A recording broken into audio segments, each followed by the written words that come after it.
So இந்த எபிசோடில் வந்து ஸ்பிரிச்சுவல் ஆஸ்பெக்ட்ஸ் ஆஃப் ஃபிட்னஸ் பார்க்க போகிறோம். ஃபர்ஸ்ட் கொஸ்டின் வந்து வெயிட்ஸ் லிஃப்ட் பண்ணுறதுனால அது ஒரு ஃபார்ம் ஆஃப் மெடிடேஷனா? மெடிடேஷன் சொல்கிறத விட வெயிட் லிஃப்டிங் ஸ்ட்ரென்த் ட்ரைனிங் வந்துட்டு ஒரு ஃபார்ம் ஆஃப் யோகான்னு சொல்லலாம். ஏன்னா யோகாவோட அர்த்தமே வந்து union of the body and mind. Poses hold பண்ணுவோம், ஐசோமெட்ரிக் ஹோல்ஸ் இருக்குல்ல பாடி பில்டிங்கில், அதே தான் யோகா. இப்போ பிளாங்க் பண்ணுறோம், வால் செட்ஸ் பண்ணுறோம் ஜிம்மில், அதெல்லாமே வந்துட்டு form of type of yogic poses மாதிரி தான். அப்போ என்ன ஆகும்னா யோகா பெர்ஃபார்ம் பண்ண ஒரு யூனியன் க்ரியேட் ஆகும் பாடிக்கும் மைண்டுக்கும். நம்மளை இன்ட்ரோஸ்பெக்ஷன் சொல்லுவாங்க. இப்போ நம்மளால் இன்டர்னல் ஆர்கன்ஸ் எல்லாம் கண்ட்ரோல் பண்ண முடியாது. பட் யோகா ப்ராக்டிஸ் பண்ண இன்டர்னல் ஆர்கன்ஸோட அவேர்னஸ் ஸ்டேட்டை வந்துட்டு நம்மளால் புரிஞ்சுக்க முடியும். உன்னோட ஹார்ட் எப்படி பீட் ஆகுது, உன்னோட ஸ்டமக் எப்படி ஃபங்க்ஷன் ஆகிட்டுருக்கு, அப்படி எல்லாமே நீ சும்மா நார்மலாக உட்காந்துருக்கும் போதே உன் ஹார்ட் பீட் உனக்கு கேட்டுக்கிட்டே இருக்கும். அந்த மாதிரி அட்வான்ஸ் ஆக ஒரு யூனியன் க்ரியேட் ஆகும் பாடிக்கும் மைண்டுக்கும். அதே வந்துட்டு நம்ம ஜிம்லேயும் பண்ணலாம். இப்போ நீ ஒர்க் அவுட் பண்ணுற ஸ்ட்ரென்த் ட்ரைனிங் பண்ணுறாங்கும் போது மைண்ட் மசில் கனெக்ஷன் சொல்லுவாங்க. நீ ஒரு மசிலை ஒர்க் அவுட் பண்ணுற அப்படின்னா எந்த அளவுக்கு அந்த மசில் ஆக்டிவேட் ஆகுது அப்படிங்கிறத உன் மைண்டை வச்சு கண்ட்ரோல் பண்ண முடியும். நீ சும்மா நார்மலாகவும் ஒர்க் அவுட் பண்ணலாம். பட் அந்த மைண்ட் மசில் கனெக்ஷன் நல்லா இருக்குது அப்படிங்கும்போது அந்த மசில் வந்துட்டு இன்னும் நல்லா டெவலப் ஆகும். நீ வந்து நார்மலாக ஒர்க் அவுட் பண்ணுறதை விட நீ கண்ணை மூடிட்டு நீ ஒர்க் அவுட் பண்ணுற, ஃபோக்கஸ் பண்ணி பண்ணுற அப்படிங்கும்போது அந்த மசில்ஸோட ஆக்டிவேஷன் அதிகமாக இருக்கும். So mind muscle connection build ஆக வந்து மசில் கண்ட்ரோல் அதிகமாக இருக்கும். இப்போ வந்து நம்ம யோகாவே எப்படி பாடி பில்டிங்கில் அப்ளை பண்ணலாம், எப்படி ஸ்ட்ரென்த் ட்ரைனிங்கில் அப்ளை பண்ணலான்னு நம்ம யூஸ் பண்ணலாம். ஏன்னா யோகிக் போசஸ் ஹோல்ட் பண்ணும்போது நம்ம கோர் ஸ்ட்ரென்த் பில்ட் ஆகும், ஒவ்வொரு மசிலோட ஸ்ட்ரென்த்தும் அதிகமாகும், அதோட மொபிலிட்டி அதிகமாகும். நம்ம ஸ்ட்ரெச் பண்ணி அதை ஹோல்ட் பண்ணுறோம் அப்படிங்கும்போது ஒர்க் அவுட்ஸில் இன்ஜூர் ஆகாது. ஏன்னா நம்ம ஆல்ரெடி அந்த டெண்டன்ஸ் எல்லாத்தையும் ஃபைபர்ஸ் ஒவ்வொரு மசில் ஃபைபரையும் தனியாக ட்ரெயின் பண்ணிட்டோம் அப்படிங்கும்போது அவ்வளோ சீக்கிரம் நம்ம ஜிம்லேயும் நம்மளுக்கு இன்ஜுரி ஆகுது. இப்போ நான் ஒவ்வொரு தடவை ஜிம்மில் ஒர்க் அவுட் பண்ணிவிட்டு வீட்டுக்கு வந்ததுக்கப்புறம் சவாசனா பண்ணுவேன். சவாசனாங்கிறது சவம் அப்படின்னா பாடி, டெட் பாடி. ஸோ ஒரு டெட் பாடி மாதிரி ஒரு போஸை ஹோல்ட் பண்ணுறது தான் சவாசனா. அதோட ரீசன் என்ன, பர்பஸ் என்ன அப்படின்னா நம்ம மென்டல் கிளாரிட்டிக்காக தான். இப்போ நம்ம மெடிடேஷனே ஏன் பண்ணுறோன்னா ஒரு மென்டல் நாய்ஸ் எப்பயுமே இருந்துகிட்டே இருக்குல்ல. நீயே வந்து கவனித்து பார்த்தேன்னா நீ சும்மா நார்மலாக ஒரு 10 செகண்ட்ஸோ 20 செகண்ட்ஸோ அமைதியாக உட்காரணும் அப்படின்னு சொன்னால் மைண்டில் ஏதோ ஒன்று ஓட தான் செய்யும். நார்மலாக அமைதியாக இருக்காது. ஏதோ ஒரு பாட்டு ஓடும், ஏதோ ஒரு டயலாக் ஓடிட்டுருக்கும். மோஸ்ட்டாக எல்லாருக்குமே தூங்க போகும்போது, படுத்துட்டு இருக்கும்போது கூட ஏதோ ஒரு சினாரியோ ரிப்பீட் ஆகிக்கிட்டு இருக்கும். ஸோ அந்த மென்டல் நாய்ஸை வந்து கொஞ்சம் சப்ரெஸ் பண்ணி உட்கார வைக்கிறதுக்காக தான் இந்த மெடிடேஷனே பண்ணுறோம். மெடிடேஷனுங்கிறது சும்மா ஒரு எப்படி சொல்ல, ஒரு ரிலாக்ஸேஷனோ காம்னஸோ கிடையாது. இந்த நாய்ஸை சப்ரெஸ் பண்ணுறது தான். மங்கி மாதிரின்னுவாங்க மைண்டை. ஒரு இடத்துலேருந்து இன்னொரு இடத்துக்கு தாவிக்கிட்டே இருக்கும். அதுவும் இப்போ வந்துட்டு நம்ம இன்ஸ்டாகிராம் ரீல்ஸ், இந்த யூடியூப்லாம் பார்க்க என்ன ஆகுதுன்னா, நீ ஒவ்வொரு தடவை இப்படி ஸ்க்ரோல் பண்ணும்போதும் கொஞ்சம் டோபமைன் செக்ரேட் ஆகிட்டே இருக்கும். ஸோ அதுக்கு அடிக்ட் ஆகிட்டோம். புதுசாக ஏதோ ஒன்று வந்துக்கிட்டே இருக்கணும். 10 செகண்ட்ஸ்க்கு மேலே ஒரு விஷயத்தை கான்சென்ட்ரேட்டே பண்ண முடியாது. 10 செகண்ட்ஸ்க்கு மேலே மைண்ட் அமைதியாக வைக்க முடியாது. ஸோ அந்த காம்னஸை கொண்டு வரதுக்காக தான் இந்த போஸ்ட் பண்ணுறோம். ஸோ இந்த சவாசனம் எப்படி பண்ணணும்னா, ஃப்ளாட்டாக படுத்துட்டு பாம்ஸ் அவுட்வேர்டு வச்சுட்டு நம்ம ப்ரீதிங் மட்டும்தான் மேனிப்புலேட் பண்ணணும். ஒவ்வொரு சென்ஸையாக வந்துட்டு நம்ம கண்ட்ரோல் பண்ண ட்ரை பண்ணணும். எல்லா சென்சஸையும் ஷட் டவுன் பண்ண ட்ரை பண்ணணும். தாட்ஸ் நடுவில் வந்துட்டு போகிறது நார்மல் தான். ஸோ ஒவ்வொரு தடவை எங்கேயாவது தாட்ஸ் போகும்போதும் அதை ஃபோர்ஸ்ஃபுல்லாக இல்லாமல் ஜென்டிலாக திரும்ப நம்ம பிரெத்துக்கோ ஏதோ ஒரு பாயிண்டில் நம்மளோட தாட்ஸ் அண்ட் ஃபோக்கஸை கான்சென்ட்ரேட் பண்ணிவிட்டு ப்ரீத் பண்ணிகிட்டே இருக்கணும். ஒவ்வொரு தடவை நம்ம எக்ஸேல்ஸை வந்துட்டு எக்ஸ்டெண்ட் பண்ண அதை டவுன் ரெகுலேஷன் ப்ரீதிங்னுவாங்க. ரிகவரியும் பூஸ்ட் ஆகும், நம்ம மென்டல் காம்னஸ் வரும், கிளாரிட்டி வரும். ஸோ இது வந்துட்டு நான் டெய்லி பெர்ஃபார்ம் பண்ணுற ஒரு ரொட்டீன். இந்த மாதிரி பாடி பில்டிங்கில் யோகாவோட டெக்னிக்ஸ் நிறைய யூஸ் பண்ணலாம். என்னை பொறுத்த வரைக்கும் பாடி பில்டிங்கும் ஒரு பார்ட் ஆஃப் யோகா தான். பாடி பில்டிங்னு சொல்கிறத விட ஸ்ட்ரென்த் ட்ரைனிங்கும் is a part of yoga. நம்ம ஐசோமெட்ரிக் ஹோல்ஸ் மட்டும் இல்லாமல் வெயிட்ஸ் யூஸ் பண்ணுறோம், அவ்வளோதான். வேறு எந்த வித்தியாசமும் இல்லை. இப்போ தனியாக ஸ்ட்ரென்த் ட்ரைனிங்கே பண்ணாதவங்க வெறும் யோகா மட்டும் பண்ணுறாங்கல்ல, அதுவும் ஒரு வகையான ஸ்ட்ரென்த் ட்ரைனிங் தானே. Strength training of the mind and body. But அவங்களுக்கு இந்த அளவுக்கு அந்த மசில் பில்டப் அதெல்லாம் இருக்காதுல்ல. அது வந்து இப்போ அதுலேயும் ஃபேக்டர்ஸ் இருக்குது. என்ன, இப்போ அஷ்டமஹா சித்தீஸ்ன்னு சொல்லுவாங்க. சித்தீஸ் வந்து என்னென்னா, அந்த காலத்து யோகிஸ்லாம் பண்ண முடிஞ்சது, சித்தர்ஸ்லாம் பண்ணாங்க அப்படின்னு சொல்லுவாங்க. மஹிமா, கரிமா, லகிமா அப்படிலாம் இருக்குது. அனிமா அப்படின்னா உடம்போட சைஸை வந்துட்டு ஒரு ஆட்டம் அளவுக்கு குறைக்கிறது. மகிமா அப்படிங்கிறது மொத்த யூனிவர்ஸ் அளவுக்கு உடம்பு பெருசாக்குறது. பட் அது த்ரூ மைண்ட் தானே. வெறும் மைண்டை வச்சே அது பண்ண முடியுங்கிறேன். ஏன்னா இப்போ சிவாவோட டிபிக்ஷன்ஸை பார்த்தாலே எல்லாத்துலேயுமே ஒரு பாடி பில்டர் மாதிரி தானே இருக்காரு. அந்த காலத்தில் என்ன எக்யூப்மெண்ட்ஸ் இருந்தது, என்ன ஸ்டெராய்ட்ஸ் இருந்தது, பட் அதை பெர்ஃபார்ம் பண்ண முடியுதில்லை. எல்லா காட்ஸை டிபிக் பண்ணும்போதே ஒரு ஸ்ட்ரென்த், ஒரு மேஸ்குலினிட்டி அப்படி தானே டிபிக் பண்ணுறாங்க. ஸோ இப்போ இந்த கரிமாங்கிறது நவுத்தவே முடியாத ஒரு இம்மூவபிள் ஆப்ஜெக்டாக இருக்குது. லகிமான்றது வெயிட்லெஸ்ஸாக காற்று மாதிரி ஃப்ளோட் ஆகுது. ஸோ இதெல்லாம் வந்துட்டு எக்ஸாக்டாக அவங்க பண்ணாங்களான்னு சொல்ல முடியாது, பட் தீஸ் ஆர் சிம்பிளைசேஷன்ஸ். இப்போ மகிமாங்கிறது யூனிவர்ஸ் அளவுக்கு பெருசாகிறாங்கன்னா ஃபிசிக்கலாக இருக்க மாட்டாங்க. பிகமிங் ஒன் வித் யூனிவர்ஸ், யூனிவர்ஸாகவே மாறுறது வந்துட்டு மகிமா. ஸோ அந்தளவுக்கு மைண்டை வச்சு இவ்வளோ ஃபேக்டர்ஸ் நம்ம கண்ட்ரோல் பண்ண முடியும், சேஞ்சஸ் கொண்டு வர முடியும். அப்படிங்கும்போது வெறும் யோகா, வெறும் மைண்டை மட்டுமே வச்சு நம்மளால் மசில் பில்டும் பண்ண முடியும். பட் ரொம்ப கஷ்டம். இப்போ இருக்கிற இந்த சிச்சுவேஷனில் இந்த மாதிரி ஒரு லைஃப்பை லீட் பண்ணும்போது அந்தளவு நம்மளுக்கு போகிறது கஷ்டம். ஜென்ரலாகவே ஒர்க் அவுட் பண்ணும் போது அந்த ஃபோக்கஸ் கொஞ்சம் கொஞ்சம் கொண்டு வர இப்போ இந்த வே ஈஸியராக இருக்கும்ல மெடிடேட் பண்ணுறதுக்கு. இன்ட்ரோஸ்பெக்ஷன் அதிகமாகும்ல மெடிடேட் பண்ணும்போதும் சரி, இந்த மாதிரி நீ வந்துட்டு ஸ்ட்ரென்த் ட்ரைனிங்கே ஒரு மெடிடேட்டிவ் எக்ஸ்பீரியன்ஸாக பார்க்கும்போதும் சரி, இன்ட்ரோஸ்பெக்ஷன் அதிகமாகிட்டே போகும். உன்னோட உடம்பு கூட உனக்கு ஒரு ரிலேஷன்ஷிப் பில்ட் ஆகிட்டே இருக்கும். அப்போ வந்து எக்ஸாக்டாக மைன்யூட்டாக உன்னால் உன் பாடியை வந்துட்டு அனலைஸ் பண்ண முடியுது அப்படின்னா, எக்ஸாக்டாக உனக்கு எப்போ பசிக்குது, எவ்வளோ தேவைன்னு தெரியும். இவ்வளோ எனக்கு போதும், இதை சாப்பிட்டோன்னே பசி அடங்கிருச்சுன்னு உனக்கு தெரியும். கிரேவிங்ஸே வராது. ப்ளஸ் வந்து ஏதோ ஒரு பிரச்சனை இருக்கும் உடம்புல, அப்படிங்கும்போது உடனே அதை அனலைஸ் பண்ண முடியும். எந்த இடத்துல வலி இருக்குது, என்ன ஆகுது அங்கே, அதை எப்படி ஹீல் பண்ணுறதுன்னு நீ டீப்பராக போக போக மெடிடேஷன்லேயே ஆழமாக இறங்க எப்படி அதை சரி பண்ணுறதுன்னு உனக்கே தெரிஞ்சிடும். இப்போ வந்து மேக்ரோஸ் எல்லாம் நம்ம ட்ராக் பண்ணுறோம்ல ஃபுட்டு சாப்பிடும்போது. யோசிச்சு பாரு, இப்போ உனக்கு எக்ஸாக்டாக உனக்கு எவ்வளோ ப்ரோட்டீன் தேவைப்படும் உன் உடம்புக்கு அப்படின்னு உனக்கு தெரிஞ்சதுன்னா, எக்ஸாக்டாக உனக்கு எவ்வளோ கார்ப்ஸ் வேணும், எவ்வளோ ஃபேட் வேணும், அப்போ நீ வந்துட்டு ஒரு கேல்குலேஷனே தேவையில்லை, உனக்கு சாப்பிடும்போதே தெரியும். எனர்ஜி கொஞ்சம் டவுன் ஆகிற மாதிரி இருக்கா, கொஞ்சம் கார்ப்ஸ் எடுத்துப்பேன் டப்புன்னு. மசில் வந்துட்டு பில்ட் ஆகணும், மசில் வந்துட்டு ப்ரோட்டீன் கேட்குதா, கொஞ்சம் ப்ரோட்டீன் எடுத்துப்பேன். ஸோ அந்த மாதிரி இன்ட்ரோஸ்பெக்ஷன் அதிகமாக மற்ற எல்லா ப்ராசஸுமே லைஃபோட அத்தனை ப்ராசஸும் ரொம்ப ஈஸியாக. நம்ம பாடி வந்து ஒரு டெம்பிள் அப்படின்னு சொல்கிறாங்க, அதோட டேக் என்ன அக்கார்டிங் டு யூ? பாடி வந்து ஒரு டூல், டெம்பிளுங்கிறது ஒரு சாதனாங்கிறாங்கல்ல, டூல். பாடி அதே மாதிரி தான். என்னை பொறுத்த வரைக்கும் நம்ம கான்ஷியஸ் எக்ஸ்பீரியன்ஸுங்கிறது நம்ம பிரெயின் வந்துட்டு ஜென்ரேட் பண்ணலை. கான்ஷியஸ்னஸ்ங்கிறது வந்து வேற எங்கேயோ இருக்குது. தி ஆகாஷிக் ஸ்பேஸ்ன்னுவாங்கல்ல, அங்கேருந்து நம்ம கான்ஷியஸ்னஸ்குள்ளே டேப் இன் பண்ணுறோம். நம்ம பிரெயின் வந்து ஒரு ஆண்டனா மாதிரி, ஒரு ரேடியோக்கு எப்படி ஒரு ஆண்டனாவோ அந்த மாதிரி நம்ம பிரெயின் வந்து கான்ஷியஸ் எக்ஸ்பீரியன்ஸை கேதர் பண்ணி நம்மளுக்கு வந்துட்டு நிறைய பெல்ஸ் அண்ட் விசில்ஸ் ஆட் பண்ணி நம்மளுக்கு ஒரு சிமுலேஷன் மாதிரி ப்ரொவைட் பண்ணுது. ஸோ அதை வந்துட்டு நம்ம கேரி ஆன் பண்ணுற ஒரு machine with meat and bones and muscle தான் வந்து இந்த பாடி. ஸோ ஆனால் வந்துட்டு அது ஒரு ரொம்ப முக்கியமான சொத்தாக தான் பார்க்கணும். ஏன்னா நம்ம இங்கே இந்த பிளானட்டில் வரும்போது நம்மளுக்கு இருக்க ஒரே ஒன்று இந்த பாடி மட்டும்தான்.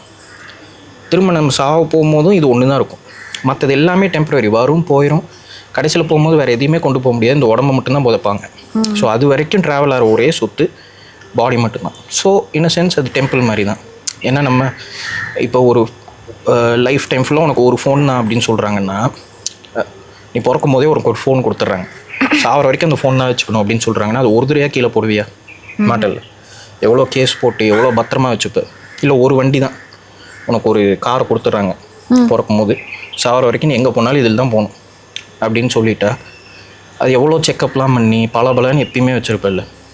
ஸோ அதே மாதிரி தான் நம்ம உடம்பு ஒன்று தான் இருக்குது. அப்போ அதை எவ்வளோ முக்கியமாக பார்த்துக்கணும். ஆனால் நம்ம வந்து ஏன் அப்படின்னு தெரில, அதோட செல்ஃப் ஹீலிங் கேப்பபிலிட்டிஸ் இருக்கனாலேயோ என்னமோ இஷ்டத்துக்கு அதுக்குள்ளே பாய்சன் பண்ணுறோம், ஸ்மோக் பண்ணுறோம், ஆல்கஹால் யூஸ் பண்ணுறோம். நம்ம சாப்பிட்ற சாப்பாடே பாய்சனாக தான் இருக்குது. ஸோ இந்த மாதிரி அது ஒரு ஹீலிங் கேப்பபிலிட்டி இருக்கனால அதை போட்டு படுத்துன்னு படுத்துகிறோம், ஒழுங்காக பார்த்துக்கிறது இல்லை. ஸோ அது ஒரு டெம்பிள் அப்படின்ற பெர்ஸ்பெக்டிவ்க்கு வந்துட்டோம் அப்படின்னா கொஞ்சம் எக்ஸ்ட்ராவாக பார்த்துப்போம். அதனால் அது நல்லது. எவ்வளோ தூரம் பாடியோட லிமிட்டேஷன்ஸு டெஸ்ட் பண்ணுறதும் ஒரு இன்னவே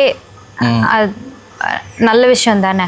இந்த எக்ஸ்டென்ட் வரைக்கும் எவ்வளோலாம் நம்ம மைண்ட் கேப்பபிள் அதெல்லாம் நம்ம இது பண்ணுற மாதிரி நம்ம பாடியோடதும் பண்ணுறது தப்பு இல்லைல்ல.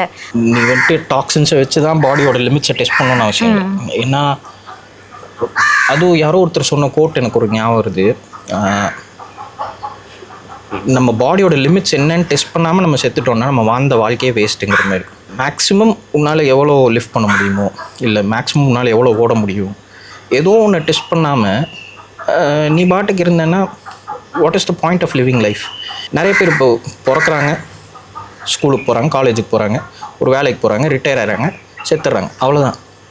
இப்படியே இருக்கும்போது ஒரு நேச்சர் கூட ஒரு இன்ட்ராக்ஷனோ, ஏதோ ஒரு கஷ்டமான ஒரு மலையை வந்துட்டு கிளைம் பண்ணி இங்கே மேலே போய் அந்த உச்சியில் நிற்கும் போது வர ஒரு ஹாப்பினஸோ அதெல்லாம் எக்ஸ்பீரியன்ஸ் பண்ணாமல் அந்த பாடியை யூட்டிலைஸ் பண்ணாமல் சாகிறதும் ஒரு பெரிய சின் மாதிரி தான் நம்ம. ஓ ஃபிட்னஸ் ஜேர்னியில் வந்து சைலன்ஸ் எவ்வளோ பெரிய ரோல் ப்ளே பண்ணுது? நானே வந்து முன்னாடிலாம் ரொம்ப தொண பேசிக்கிட்டே இருக்கு, என்னை அமைதியாக உட்கார வைக்கிறதே கஷ்டங்கிற மாதிரி தான் இருந்தது. பட் நான் கொஞ்சம் ரிசர்ச் பண்ணி பார்க்கும்போது இந்த டாவோயிஸ்ட் டெக்னிக்ஸ், அப்புறம் புத்திசம், இந்த மாதிரி நிறைய இதெல்லாம் ரிசர்ச் பண்ணி பார்க்கும்போது சைலன்ஸோட இம்பார்ட்டன்ஸ் என்ன அப்படின்னு புரிய வந்துச்சு. ஏன்னா ஒரு சில மாங்ஸ் வந்துட்டு வவ் ஆஃப் சைலன்ஸ்ன்னு எடுத்துப்பாங்க. அது வந்து 40 வருஷம் ஒரு வார்த்தை கூட பேசாமல் இருப்பாங்க. அது ஏன்னா அதோட பர்பஸ் என்னென்னா, உன் கூடயே நீ வந்துட்டு சைலண்ட்டாக ஒரு 10 நிமிஷம் உட்கார முடிஞ்சுன்னு வச்சுக்க, அது பெரிய விஷயம். ஏன்னா நிறைய பீப்புளுக்கு அவங்களையே டாலரேட் பண்ணிக்க முடியாத மாதிரி ஒரு நிலைமையில் இருக்காங்க, பரபரப்பரன்னே இருக்காங்க, ஒரு ஆங்ஷியஸாகவே ஏதோ ஒரு டிஸ்டர்பன்ஸ்லேயே இருக்காங்க. ஒரு ½ அன் ஹவர் தனியாக உன் கூடயே எதுவுமே பேசாமல் உட்கார முடியுங்கும் போதே ஒரு லிபரேஷன் மாதிரி ஃபீல் ஆகும். உனக்கு எவ்வளோ நாலேஜ் இருக்குது அப்படிங்கிறதும் உன் சைலன்ஸ் வச்சே தெரியும். ஏன்னா தொணன்னு பேசிகிட்டே இருக்கவங்களுக்கு பெருசாக எதுவும் தெரியாது. Empty vessels make the most noise மாதிரி. வெசல் ஃபுல்லாக இருக்கும்போது சத்தம் வர. இப்போ வந்து அதுவும் இப்போ கான்ஃபர்மேஷன் பயஸ்லாம் இருக்குல்ல, ஒருத்தருக்கு ஒரு விஷயத்தை பற்றி எவ்வளோ கம்மியாக தெரியுதோ அவங்க தான் அதிகமாக பேசுவாங்க அதை பற்றி. ஏன்னா ரொம்ப தெரிஞ்சவங்க வந்து ஏதாவது தப்பாக சொல்லிடுவோமோ அப்படின்னு ஒரு சின்ன இன்செக்யூரிட்டி அவங்களுக்கு இருக்கும். நிறையா தெரிஞ்சவங்களுக்கே ஒரு இடத்துல ஒரு மீட்டிங்கில் உட்காந்துருக்க எல்லாரும் ஏதோ ஒரு ஒப்பீனியன் சொல்கிறாங்க, நீ எல்லாத்தையும் அப்சர்வ் பண்ணுற. சைலன்ஸ் வந்துட்டு அப்சர்வ் பண்ணுறதுக்கும் ரொம்ப யூஸ்ஃபுல்லாக இருக்கும். நீ அமைதியாக அங்கே உட்காந்துருந்தனாலே மற்றவங்க எல்லாரும் சொல்கிறது உனக்கு கேட்கும். ஏன்னா இப்போ நீ ஒரு கான்வர்சேஷன் வைக்கும்போது மோஸ்ட்டாக பீப்புள் என்ன பண்ணுவாங்க, அடுத்து என்ன பேசலாங்கிறத யோசிச்சுட்டு இருப்பாங்க, நீ சொல்கிற கேட்க மாட்டாங்க. ஸோ நீ கேட்க ஆரம்பிக்கணுன்னாலே அந்த அமைதி தேவை. ஒன்று வாயில் பேசுகிறது மட்டும் இல்லை, மைண்டுக்குள்ளே பேசிகிட்டு இருக்கிறதும் பேசுகிறது தான். ஸோ அந்த குவைட்னஸும் கொண்டு வரணும். அப்படிங்கும்போது அமைதியாக இருந்து ப்ராக்டிஸ் பண்ணணும். அப்போ தான் மைண்டும் குவைட் ஆகும், மற்றவங்க பேசுகிறதே அப்போ தான் கேட்க முடியும். உன் பாடி அண்ட் ஸ்பிரிட் கனெக்ட் பண்ணுறதுக்கு நீ மார்னிங் ஏதோ ஸ்பெசிஃபிக் ரொட்டீன் வச்சுருக்கியா? Like breath work or throughout the day வேறு பிரெத் ஒர்க் எதுவும் பண்ணுவியா? அதெல்லாம் பிரெத் ஒர்க் அது ஃபுல்லாக தனியாக ஒரு எபிசோடே பண்ணலாம், நிறையா இருக்குது. மார்னிங் ரொட்டீன்னா ரொம்ப சிம்பிள் தான், எல்லாருமே ஃபாலோ பண்ணலாம். ஃபர்ஸ்ட் வந்துட்டு எந்திரிச்சோன்னா ஃபோன் எடுக்க மாட்டேன், ஃபோனை தொடக்கூடாது. ஏன்னா ஃபர்ஸ்ட் விஷயம் நீ பார்க்குறது ஃபோனாக இருக்கக்கூடாது. ஸோ நேராக வெளியில் வந்து சன்லைட் ஒரு 15 minutes, early morning sunlight 15 minutes பார்த்தேன்னா சர்க்கேடியன் ரிதம் வந்துட்டு ப்ராப்பராகிடும். நைட்டு ப்ராப்பராக தூக்கம் வரும், டே ஃபுல்லாக எனர்ஜி லெவல்ஸ் நார்மலாக இருக்கும். ஏன்னா அது நம்மளுக்கு நேச்சர்லேயே இயற்கையாகவே ப்ரோக்ராமான ஒரு விஷயம். சன்லைட் வந்து தான் எந்திரிப்போமே, இருக்கணும்னு தூங்கிடும். ஸோ அந்த ஒரு ரிதம் திரும்ப நேச்சுரலாக நம்ம கொண்டு வரலாம். அதுக்கு டிவைசஸ் இருந்தாக்கா முடியாது. ஸோ டிவைசஸை கட் பண்ணிவிட்டு இந்த சூரிய நமஸ்காரம் அப்படிலாம் பண்ணுவாங்களா, அப்படி பண்ணுறேன்னா பண்ணலாம். இல்லைனா சும்மா நின்னா கூட போதும் ஒரு 15 மினிட்ஸ் சன்லைட்டில். ஏர்லி மார்னிங் எந்திரிக்கிறது நல்லது தான். ஏன்னா எந்திரிக்கும் போதே நீ வந்துட்டு ஒரு மெடிடேஷனில் எந்திரிச்சேன்னு வச்சுக்கோ. எந்திரிச்சோடனே before you rise out of the bed அப்போயே ஒரு சின்ன மெடிடேஷன், ஒரு 10 மினிட் மெடிடேஷன் பண்ணேன்னா அந்த டே ஃபுல்லாக நல்லாயிருக்கும். ப்ளஸ் வந்துட்டு கிரவுண்டிங், வெறும் கிரவுண்டில் நம்ம கால் படும்போதே ஒரு எனர்ஜி ட்ரான்ஸ்ஃபர் ஆகும். காயாங்கிறாங்கல்ல, நம்ம பிளானட்டே வந்துட்டு ஒரு லிவிங் பீயிங். அந்த காயோட எனர்ஜி வந்துட்டு நேராக நம்மளுக்கு ஒரு எனர்ஜி பூஸ்ட் மாதிரி இருக்கும். காலையில் ஏர்லி மார்னிங் வந்துட்டு வெறும் தரையில் காலை வச்சு ஒரு 10 மினிட்ஸ் நின்னோன்னா கூட போதும். அந்த எனர்ஜி வந்துட்டு ரொம்ப டிராஸ்டிக்காகவே ஒரு இன்க்ரீஸ் நம்மளால் ஃபீல் பண்ண முடியும். அந்தளவுக்கு நம்ம இன்ட்ரோஸ்பெக்ஷனாக அதிகமாக இருக்குது, அந்தளவுக்கு டியூன்டாக இருக்கும். அப்படிங்கும்போது அந்த எனர்ஜி பூஸ்ட்டை நல்லா ஃபீல் பண்ண முடியும். ஸோ இதுதான் மெயினாக ரொட்டீன் அப்படிங்கிறது. பட் பிரெத் ஒர்க் பற்றி ஒரு குயிக்காக ஒரு most important breath work of the day அப்படின்னு பார்த்தா இந்த டவுன் ரெகுலேஷன் ப்ரீதிங் தான். இப்போ நம்ம வந்து ஹெவியாக ஒர்க் அவுட் பண்ணும்போது நம்ம நர்வஸ் சிஸ்டம் வந்துட்டு சிம்பத்தட்டிக் ஸ்டேட்டில் இருக்கும். ஸோ அதை பேராசிம்பத்தட்டிக் ஸ்டேட்டுக்கு மூவ் பண்ணுறதுக்கு ஒரு டவுன் ரெகுலேஷன் ப்ரீதிங் பண்ணுவோம். அந்த சவாசனா பண்ணுவேன். ஃபிசியலாஜிக்கல் சைன் வாங்க, ஒரு டீப் இன்ஹேல் எடுத்துகிட்டு அதுக்கு மேலே இன்னொரு குயிக் இன்ஹேல், அந்த மாதிரி இன்ஹேல் பண்ணிட்டு வாய் வழியாக மெதுவாக எக்ஸைல் பண்ணணும். இந்த மாதிரி ஒரு 5 to 10 கவுண்ட்ஸ் பண்ணாக்கா குயிக்காக வந்து என்ன ஆகும், நம்மளோட நர்வஸ் சிஸ்டம் வந்துட்டு சிம்பத்தட்டிக் ஸ்டேட்டுக்கு ஷிஃப்ட் ஆயிடும். அதுக்கப்புறம் வந்து நம்மளுக்கு ரெக்கவரி எல்லாமே பூஸ்ட் ஆகும். அதாவது இந்த ஃபைட் ஆர் ஃப்ளைட் மோடுக்கு போயிடும். ஒர்க் அவுட் பண்ணும்போது கார்டிசால் அதிகமாகும், அட்ரினலின் பம்ப் ஆயிரும். அதுலேருந்து நம்ம ஒரு ரிலாக்ஸ் ஸ்டேட்டுக்கு வரணும்னா இந்த டவுன் ரெகுலேஷன் ப்ரீதிங் ரொம்ப முக்கியம். அதுதான் நான் வேறு எது பண்ணலனாலும் அது ரொம்ப முக்கியமாக பண்ணுறது. அது வந்துட்டு ஜிம்மில் ஒர்க் அவுட் பண்ணிட்டு திரும்ப வீட்டுக்கு போகிற வழியில் கூட பண்ணலாம். இல்லை கொஞ்ச நேரம் ஃபுல்லாக ஃப்ளாட்டாக அந்த சவாசனாவில் படுத்துட்டு கண்ணை மூடிட்டு பண்ணுறது வந்துட்டு இன்னும் பெட்டர். பட் இப்போ நார்மலாகவே ஜிம்மில் இருக்கப்போ நம்ம ஹார்ட் ரேட் நார்மல் விட கொஞ்சம் ஹையராக தானே இருக்குது. இப்போ நீ Zone 2 கார்டியோ எக்ஸ்பிளைன் பண்ணியிருக்க எல்லாமே, அதுலேருந்து இப்போ நீ வீட்டுக்கு வந்து தான் சவாசனா பண்ணுவா. இம்மீடியட்டாக அவங்களுக்கு ஒரு இப்போ அங்கேருந்து நேராக ஜிம் முடிச்சுட்டு நேராக ஒர்க் போகிறவங்க இருப்பாங்க. அப்போ அவங்க எப்படி அவங்க சைக்கிள் நார்மலாக அது இந்த ஃபிசியலாஜிக்கல் சையே ஒரு 5 to 10 கவுண்ட்ஸ் ஜிம்மில் உட்காந்துட்டே கூட பண்ணலாம். சவாசனா பண்ணி தான் பண்ணணும்னு அவசியம் இல்லை, அதே போதும். ஏன்னா பிட்வீன் செட்ஸ் கூட பண்ணலாம். ஆனால் ஒவ்வொரு செட்டுக்கு நடுவிலும் தேவையில்லை. ஒரு எக்ஸசைஸ்லேருந்து இன்னொரு எக்ஸசைஸ்க்கு போகும்போது ஹார்ட் ரேட்டை திரும்ப நார்மலுக்கு கொண்டு வரணும்னா கூட அதை பண்ணலாம். அப்புறம் முன்னாடி நான் சொன்ன மாதிரி பஸ்திரிக்கா, அது வந்துட்டு ரொம்ப பண்ணக்கூடாது. அது உங்களுக்கு ஹைப்பர் டென்ஷன் அந்த மாதிரிலாம் இருக்குன்னா பண்ணாமல் இருக்கிறது நல்லது. ஏன்னா அது ஒரு டிசீஸ் ஸ்டேட் வர வைக்கும். ஹைப்பர் ஆக்சிஜனேட் ஆகும்போது தலை சுற்றிடுறதுக்கு வாய்ப்பு இருக்குது. ஸோ அடிக்கடி பண்ணக்கூடாது, ரொம்ப இன்டென்ஸானது அது. அதனால் ப்ரீ ஒர்க் அவுட்டாக பண்ணலாம். இப்போ ப்ரீ ஒர்க் அவுட்டும் இப்போ நிறைய பேர் எடுக்கிறாங்கல்ல. ப்ரீ ஒர்க் அவுட்டை விட அதாவது ஐ திங்க் ஒரு ஜிம்மில் இருக்க வரைக்கும் தான் எனக்கு தெரிஞ்ச ப்ரீ ஒர்க் அவுட்டோட பீக் எஃபெக்ட் இருக்கும் அப்படின்னு நினைக்கிறேன். But through out the day caffeine எடுக்கிறாங்க, அதெல்லாமும் அட்ரெஸ் பண்ணோம்ல. ரொம்ப கெஃபைன் எடுக்கிறவங்களுக்கும் இந்த ப்ரீதிங் வேரி ஆகும் தான் நினைக்கிறேன். ஆமாம், கெஃபைன் வந்து எந்திரிச்சு ஒரு ஃபர்ஸ்ட் 90 மினிட்ஸ்க்கு எடுக்காமல் இருக்கிறது நல்லது. 1.5 மணி நேரமாச்சு கெஃபைன் எடுக்காமல் இருக்கணும். ஏன்னா எந்திரிச்ச உடனே காஃபி குடிக்கிறாங்க, எந்திரிச்ச உடனே கெஃபைன் எடுக்கிறாங்க அப்படின்னா ஆஃப்டர்நூனில் ஒரு பெரிய கிராஷ் இருக்கும், மத்தியானம் பயங்கரமாக தூக்கம் வந்துடும். ஸோ அந்த கிராஷ் இல்லாமல் இருக்கணும் அப்படின்னா ஃபர்ஸ்ட் 90 மினிட்ஸ்க்கு காஃபி கெஃபைன் எதுவுமே எடுக்காமல் இருக்கணும். அதுவும் கெஃபைன் வந்துட்டு ரொம்ப டாலரன்ஸ் பில்ட் ஆயிரும். இப்போ ப்ரீ ஒர்க் அவுட் டெய்லி எடுக்கிறாங்கன்னா தொடர்ந்து ஒரு 30 days எடுத்துட்டாங்க அப்படிங்கும் போது அதுக்கப்புறம் அதே அளவு எடுத்தாக்கா சுத்தமாக எஃபெக்ட் இருக்காது. ஸோ அதை வந்துட்டு அதையும் வந்துட்டு டவுன் ரெகுலேட் பண்ணணும். 20 days எடுக்கிறாங்க அப்படின்னா ஒரு 1 week இல்லை ஒரு 2 weeks கூட பிரேக் விட்டுட்டு அதுக்கப்புறம் திரும்ப எடுக்கலாம்.